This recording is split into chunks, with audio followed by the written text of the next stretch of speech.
Welcome back, nation. How goes it? I am super stoked to bring you this 2004 Yamaha yfz450. You might ask yourself why. I've actually built a handful of these things over the years, and since I've been doing YouTube for like 6-7 years in a mix of cars, quads, twin turbo LS, Nissan 350Z, nitrous LS, swapped S10, 1500 wheel horse, turbo Silverado.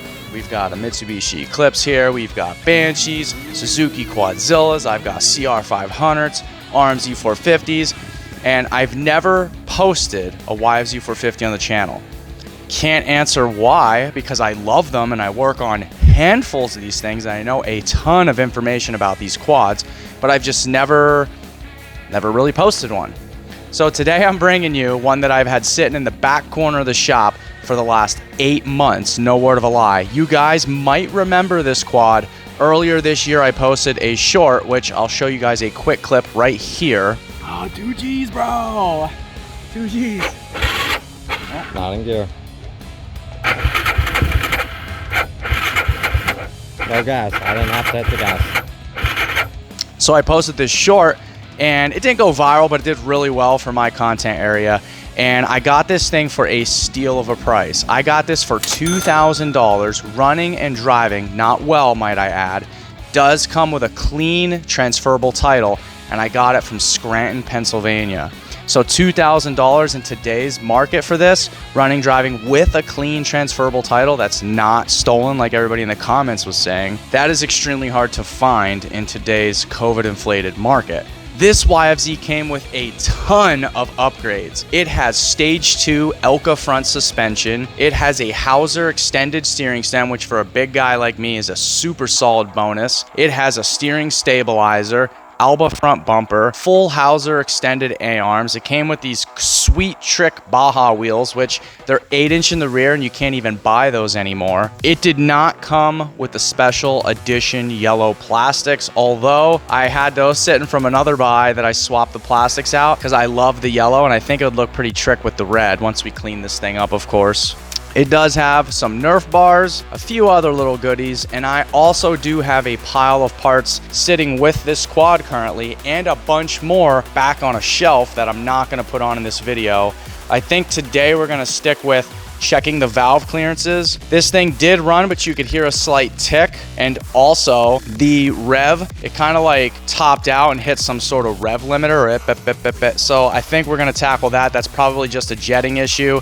And then there was a low acceleration bog, which we'll get into that once we dig into the carburetor a little bit. These are simple, easy fixes that I already know how to take care of because I've built a handful of these. But if you stick along, you can find out some yfz450 information and how to make yours top notch. I think the back brakes were also a little squishy on this, so I went ahead and ordered a steel braided rear line. I did order a set of brake pads. I got a brand new chain. It's yellow, matches the color, makes my heart happy. I've got some other parts sitting here that I've kind of stored for this thing over time from other quads that I've bought and sold, and I'd like to install all that stuff. And then I also have a set of beadlock wheels from my original 472 Banshee Super Cub that helped launch my channel, and I have those sitting to the side, but they don't make beadlocks in yellow for the size that's on this quad. I'm just winging it off the top of my head. I think it's a 10-inch front and a 9-inch rear, and I couldn't find both in yellow. I think they did sell the 9s but not the 8s or something like that. It's been a while since I looked. It's probably been like 2 or 3 months. So I am going to be painting those,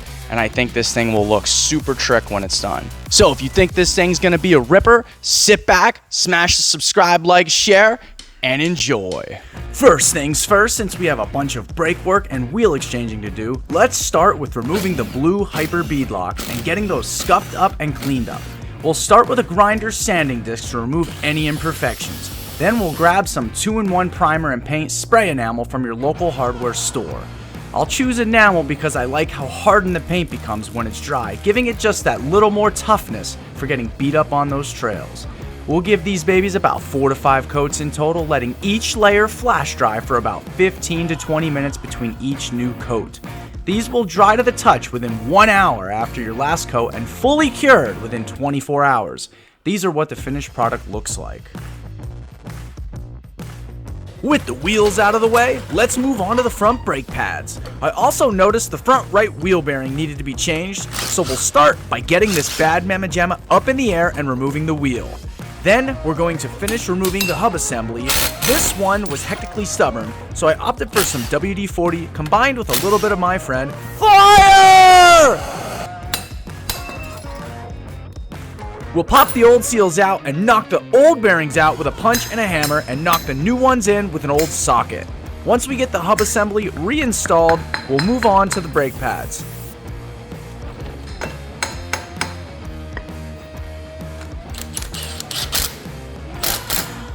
Now, since we had to remove the caliper and bracket to get to the wheel hub assembly, we'll start by compressing the caliper, removing the pins and old trash brake pads, followed by doing everything backwards that we just did with the new pads. When we're done, we'll finish up with that fresh assembly with a stupid fresh tire and hyper beadlock, which I think looks pretty dang good if I do say so myself.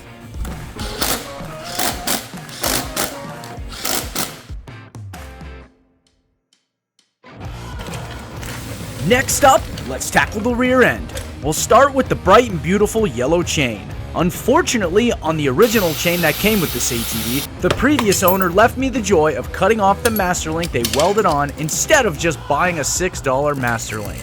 I guess tough times call for tough measures, guys, but thankfully I've got the right tools for the job.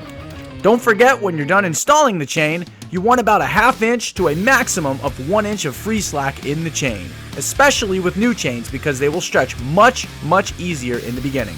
Don't forget to tighten. Now that we got that new chain glorified, let's get the back brakes in working order. We need to install a new rear braided line because the old one wore a hole through it. This one was an eBay special for maybe 20 bucks shipped. Remove the banjo fittings and then the caliper itself. The procedure from here on out is pretty much the same as the front. Remove the pins, pads, and replace, then go in backward steps to reinstall. When she's all finished up, I'll give her a quick rebleed and some fresh fluid, followed up by installing those fresh rear beadlocks.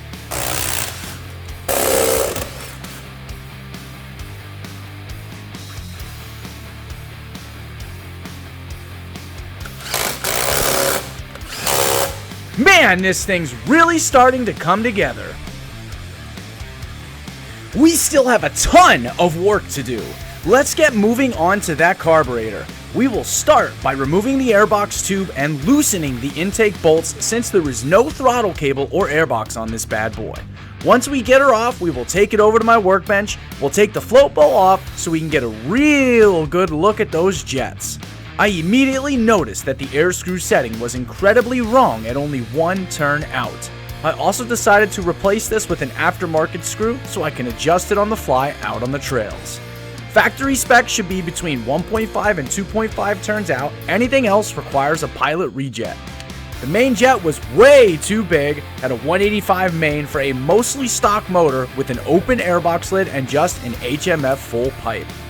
I'm going to downsize that to a 170 main to start and see how she runs. Then do a plug chop and get a better idea with my elevation above sea level.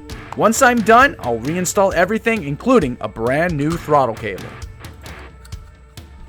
Since this YFC's handlebars decided to up and leave the chat, I managed to scoff a U set off of another YFZ that had these pretty trick looking tag metals with skull graphics. My favy, guys. We will touch this up with a used billet throttle assembly and finish the bars up by putting on the remainder of items, including the kill switch, the clutch lever, and the front brake assembly. Looks good to me. Let's move on to the last few pieces of the build. This YFZ was missing a wiring harness as well as the CDI box and the key switch, so I started with installing all of those first. Then I moved on to the plastics, starting with the rear fenders. Then moved to the gas tank cover with this little trick billet gas cap that doesn't really match, but we'll get a red one later.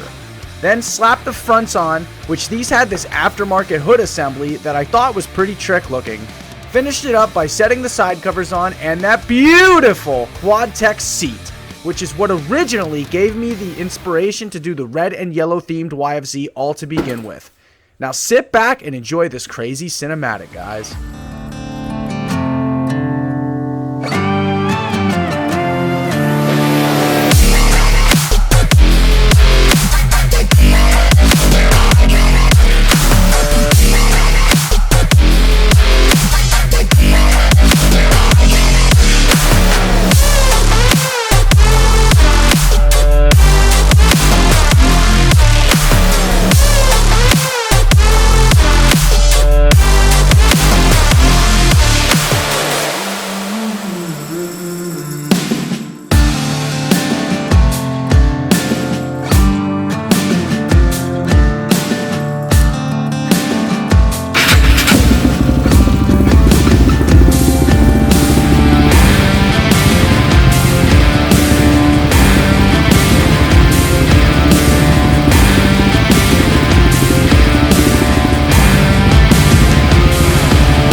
on oil.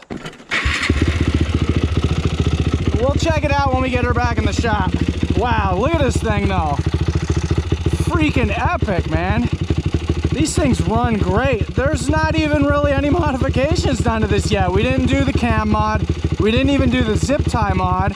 We literally just jetted it. It's a mostly stock motor, and this thing is just a freaking animal. Either it revs really fast, or it does hit some kind of limiter. It's hard to tell, but the thing does rev so freaking fast. See what I mean? I don't know, comment below, let me know what you think, guys. Is it a rev limiter, or is that just how fast it revs and tops out? Or is it geared that low? That's the other thing.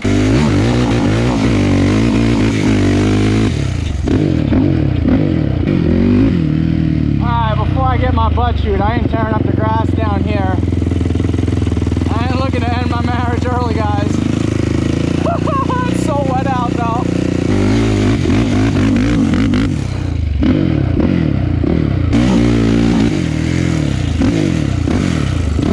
Alright, I've had my fun.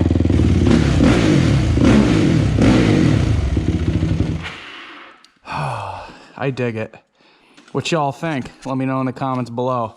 This thing freaking shredder or not? Should we do the big boring cams that I have sitting for this thing? Or would you guys prefer me to see it rip its stock against maybe like the Banshee and the Zilla? Anyways, guys, thanks for watching, and I'll see you in the next one. Peace out.